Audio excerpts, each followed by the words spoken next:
Assalamualaikum warahmatullahi wabarakatuh. Perkenalkan, nama saya Muhammad Firdaus Haikal. Saya dari kelas 9A dan di sini saya akan membawakan kisah inspiratif yang berjudul Pribadi yang Zuhud dan Bijaksana. Abu Darda adalah seorang pedagang yang bijaksana. Namanya adalah Uwaimir bin Zaid bin Qais al-Ansari al-Khosroji.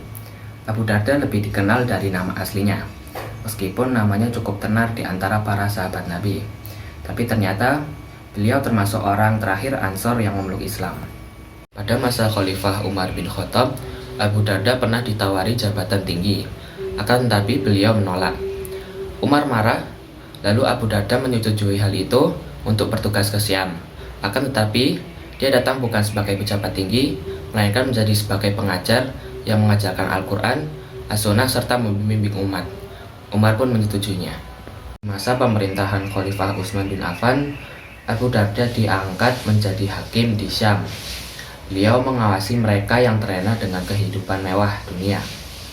Ia mengingatkan mereka akan pola hidup dan kesuhudan Rasulullah, serta para syuhada dan siddiqin dari generasi pertama. Abu Darda adalah laki-laki yang berwibawa dan simpatik. Sifat bijaksananya tunduk pada aturan Allah SWT.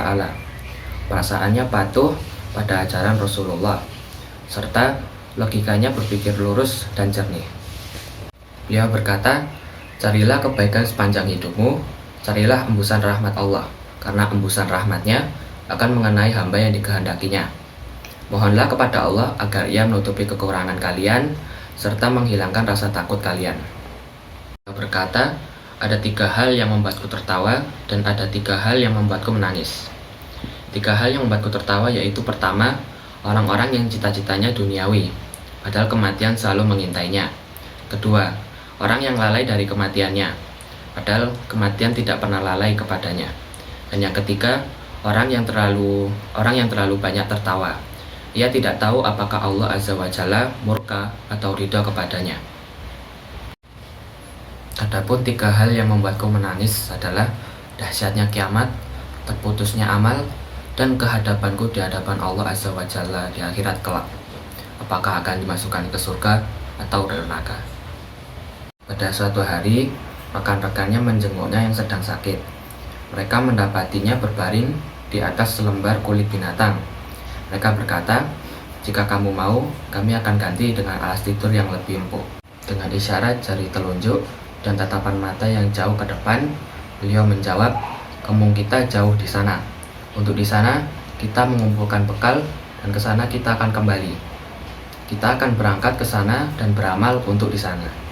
Hikmah yang bisa kita ambil kali ini adalah sungguh sikap yang bijaksana, memandang dunia hanya sebagai tempat persinggahan sementara. Semoga kita bisa mengambil setiap petikan hikmah Abu Darda, bahwasanya dunia adalah tempat menanam amal untuk bekal di kampung halaman sebenarnya, yaitu akhirat. Sekian dari saya dan terima kasih. Wassalamualaikum warahmatullahi wabarakatuh.